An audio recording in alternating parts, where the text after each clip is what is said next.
Dek, tadi kenapa kamu langsung pulang gak balik lagi? Kamu ini buat aku khawatir aja loh. Nggak apa-apa, aku mau langsung pulang aja. Aku nggak tahan mendengar sindiran dari Mbak Yani. Oh gitu, maafin Kak Yani ya. Kamu kan tahu sendiri, dia kan emang orangnya ceplas-ceplos begitu. Tapi hatinya tetap baik kok. Tapi nggak gitu juga caranya, Mas. Mbak Yani sudah keterlaluan. Mas kan tahu, aku paling nggak suka dibanding-bandingkan dengan orang lain. Aku ya aku, jadi jangan samakan atau bandingkan aku dengan yang lain. Iya, maaf. Kamu memang istri Mas yang terbaik kok sedunia. Iya, tapi sayangnya Mas nggak sebaik yang kukira. Eh, maksudnya? Kenapa Mas lebih gampang ngasih uang ke Mbak Yani? Eh, u, uang apa? Sudahlah Mas, nggak usah pura-pura bodoh.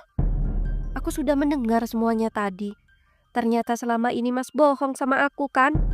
Ternyata Mas sering ngasih uang ke Mbak Yani tanpa sepengetahuanku. Uang cicilan baju untuk Mbak Yani bisa Mas kasih dengan mudah. Bahkan 3 hari yang lalu juga Mas kasih uang untuk Mbak Yani.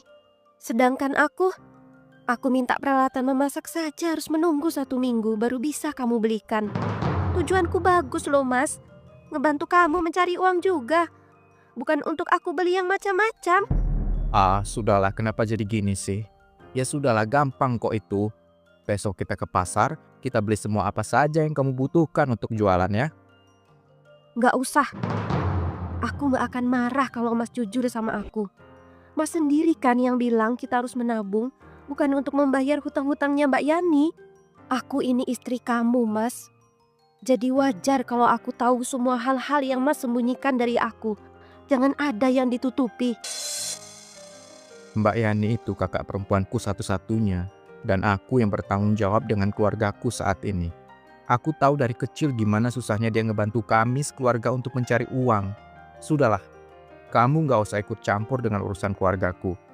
Kok kamu malah bikin nambah beban aja loh? Apa? Lucu ya kamu, Mas. Aku ini istri kamu. Bagian dari keluargamu juga. Ternyata aku yang jadi beban. Ah, sudahlah, aku capek. Ahem, selamat pagi Mina. Wah, rajin sekali pagi-pagi sudah menyapu. Ya, kalau nggak disapu tiap pagi, sampah daunnya akan menumpuk kan, Bu? Sambil duduk saja yuk Mina, biar enak ngobrolnya. Aku perhatikan wajahmu murung gitu Mina. Ada apa? Nggak apa-apa, Bu. Cuma sedikit capek aja. Capek hati ya? Enggak, capek aja kok, Bu. Cerita dong sama aku apa masalahmu Mina. Jangan dipendam sendiri, nanti jadi penyakit loh. Aku siap kok jadi teman gosipmu. Maksudnya teman curhatmu. Sekalian dong keluarin gorenganmu itu Mina, biar kita cerita sambil ngemil. Kalau bisa sekalian tehnya juga ya, biar tenggorokan gak seret loh.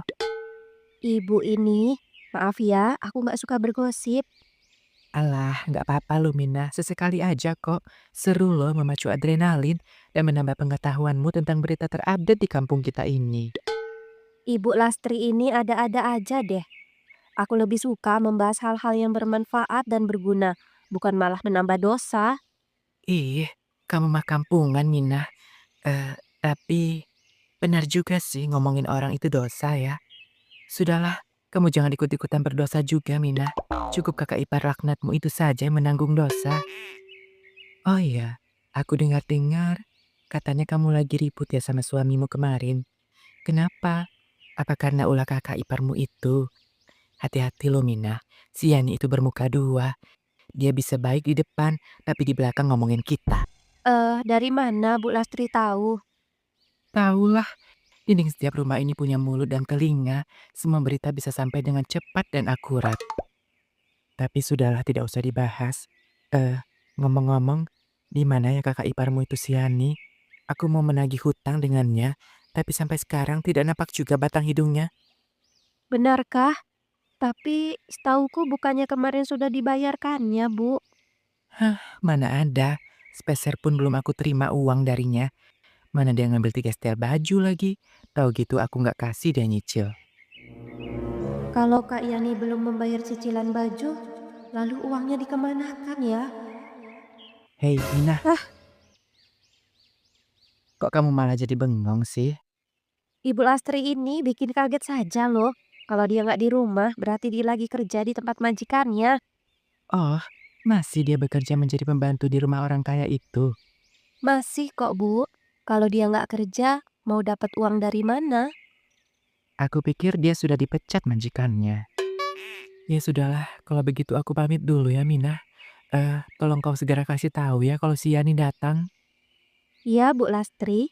Nanti aku sampaikan kalau Mbak Yani pulang ya. Oh iya, Mina, tolong bungkuskan aku gorengan dong, 5.000 aja ya. Maaf ya, Bu. Hari ini aku lagi nggak jualan loh. Ih, gimana sih kamu ini, Mina? Besok jualan, hari ini enggak, besoknya jualan, besoknya lagi enggak. Kamu ini niat jualan nggak sih sebenarnya? Panci, wajan, dan perlengkapan dapur. Siapa yang mau beli? Bang, tunggu. Oh ya, silakan, dipilih-pilih saja dulu. Panci, wajan, dan perlengkapan dapur. Mina sayang, lihat ini, apa yang kubawa. Mas, kamu beneran belikan aku ini semua? Iya dong sayang, aku kan sudah janji sama kamu membelikanmu peralatan memasak. Ini ada wajan, ada nampan yang lebih besar, supaya kamu bisa berjualan lebih banyak lagi kan? Terima kasih banyak ya, Mas. Aku nggak nyangka kamu beneran beli ini semua. Ya sudah, kalau gitu aku mandi dulu ya. Aku capek nih, pegel semua badanku. Iya, Mas. Aku juga sudah memasak makanan kesukaanmu kalau kau ingin makan. Wah, enak nih ya. Yang baru dibelikan suami tercinta seperangkat alat memasak. Jadi lebih semangat dong cari uangnya. Jangan malas-malasan biar nggak dikata beban. Iya, Mbak. Alhamdulillah, Mas Raka yang belikan ini semua. Enak ya jadi kamu, Mina. Nikah sama adikku, duduk manis di rumah. Suami pulang, tahu-tahu dibelikan peralatan memasak baru. Enggak juga kok, Mbak. Aku sudah minta dari 3 hari kemarin. Malah Mbak duluan kan yang dikasih uang sama Mas Raka. Kamu itu ya, nggak boleh seirian gitu sama aku. Aku ini loh kakak kandungnya. Jadi wajar kan kalau dia memprioritaskan keluarga kandungnya dulu. Sedangkan kamu kan orang yang baru yang diangkat derajatnya sama adikku. Untung adikku Raka tipe suami penurut ya. Jadi bisa kamu atur-atur semau kamu gitu kan? Iya, terserah Mbak aja.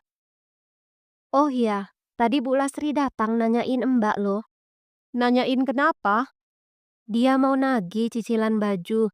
Katanya Mbak belum bayar cicilan baju sama Bu Lastri. Mana ada? Aku loh udah bayar lunas kok dari 3 hari yang lalu. Dia itu pasti lupa deh. Ya sudah, biar kutemui dulu Bu Lastri. Apa maksudnya menagih uang cicilan lagi? Hah, aku tidak terima difitnah seperti ini. Dikira mencari uang gampang apa? Hei Lastri, apa maksudmu ngadu-ngadu ke Mina kalau aku punya hutang, hah? Hah? Ye, kok kamu jadi sensi sih? Emang bener kan kamu punya utang sama aku 3 kali bayar, sekalipun belum kamu bayar loh. Gimana aku nggak panik coba? Ngilang kemana kamu selama ini? Pas ngutang aja manisnya nggak ketulungan. Kapan ditagih kok kamu yang lebih galak ya? Gak usah belagu ya kamu Lastri. Baru juga hutang 100.000 sudah heboh mulut kamu bilangin aku ke orang satu kampung ini. Takut banget ya nggak dibayar. Ih, yang belagu itu kamu ya nih. Kalau miskin ya miskin aja. Jangan sok beli baju baru sama aku kalau nggak mampu bayar ya.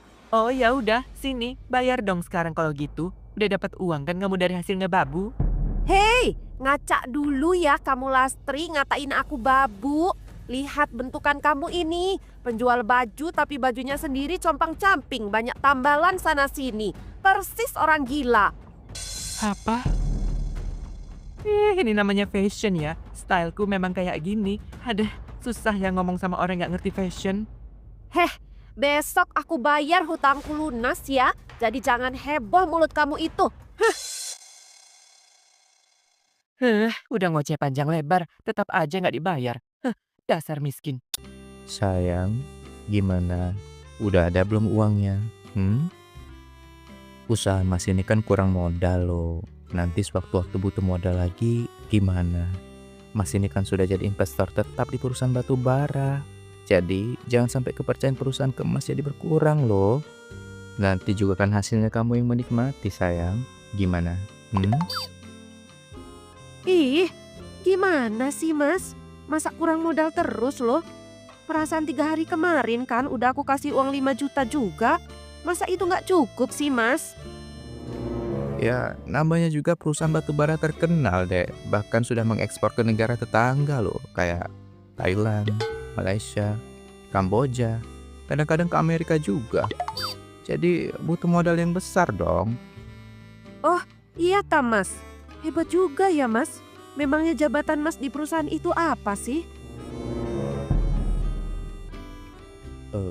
Jabatan, jabatan ya? Itu loh, Dek, jadi CEO-nya gitu. Apa? Si Oon? Kok nama jabatannya aneh gitu sih Mas? Si Oon kayak baru denger deh. Sudahlah, susah untuk dijelasin. Pokoknya kamu bantuin Mas modal uang aja ya, biar Mas jalani usahanya, oke? Ya udah, tapi janji ya, hasilnya untuk aku semua loh. Itu juga untuk masa depan kita loh Mas. Aku mau bangun rumah yang mewah, membuka perkebunan yang luas. Pokoknya aku mau jadi orang terkaya di kampung ini Mas. Aku sudah bosan jadi pembantu. Iya, gampang. Itu bisa diatur. Kamu minta apa aja pasti abang beliin kok. Tenang aja.